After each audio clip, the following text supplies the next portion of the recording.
How have you been affected by the water storage situation at the moment? Well, at the moment, normally I grow rice. There's no rice in. We grow that when we can. 1,738 sheep are getting hand fed. As you can see, they're still fat. They're still in good condition. We keep them that way. And I should be watering pasture in 2 months' time, but won't be watering pasture. I've only got 20 megalitres left out of access to 3,500.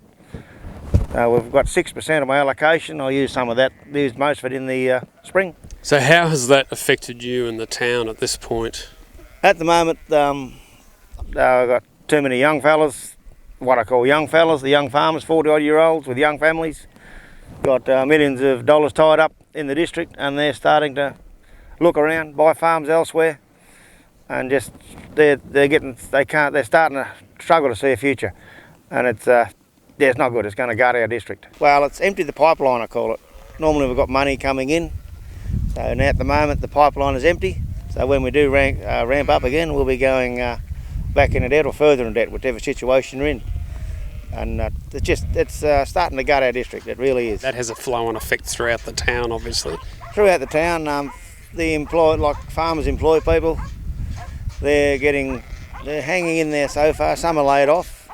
Our rice shed in town, it's normally got a heap of casuals coming in this time of year. We're coming into rice harvest time. None of them. That's a lot of employment we're not going to have. There's only two fellas still work at the rice sheds, and they're getting shifted around between here and Denny and Hay and Burraboy, the other rice sheds, to keep them employed. I don't know how long that can go. And also in Deniliquin, the rice mill where we process the rice, because we take it from paddock to plate. What do you think are the major factors contributing to water shortages? Well, the drought is the major factor, but mismanagement. The government is just mismanaging the water.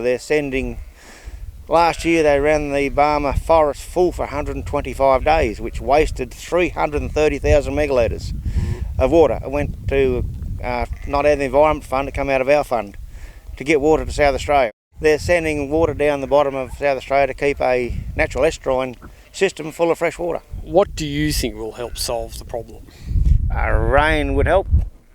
Common sense. Common sense doesn't prevail anymore. Would you support a plan to get a company like Flowmax to bring water into the town if it meant that it could actually generate jobs, income, and help fix the problem at a reasonable cost by using wind, solar power and other means to move the water where necessary, and also at the same time be able to generate power through hydroelectric principles?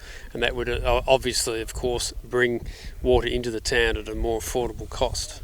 But if it's possible to bring that vast amount of water from up north down here where we need it, where we can use it, because up there it's pretty hard to farm. People don't want to live up north. And if it's feasible to get water down here, I'd support it all the way. If jobs, infrastructure, it'd just be boom for the Central Australia.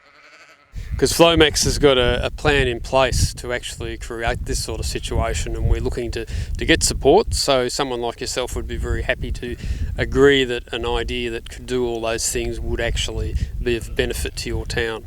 If you can get them, instead of just digging up our country and selling it, if the investors that have got all the mining magnates and people with the money can come in and get water to central, southern, western New South Wales, if they can get water to where we need it, I'd support it all the way, if it can be done commercially viable.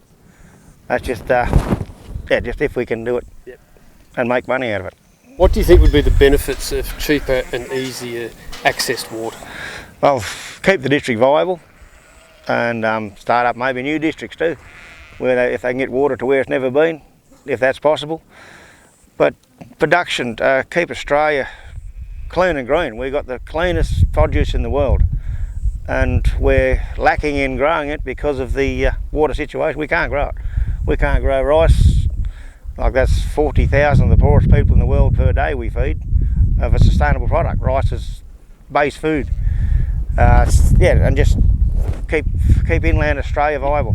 What do you think the outcome would be in 5 years if this problem isn't addressed? 5 years' time in this district, if it stays like this, I'll be here. I'm lucky, I've got no kids coming home. The young blokes would have sold up, the 40-year-olds would have sold up, our footy club would be gone, Our rice mill will be gone.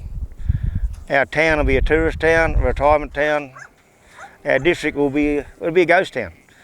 Our district, I'm talking the whole district, not just Moolameen, I'm talking our irrigation area from here to Griffith, Colambley, Denny, Finley.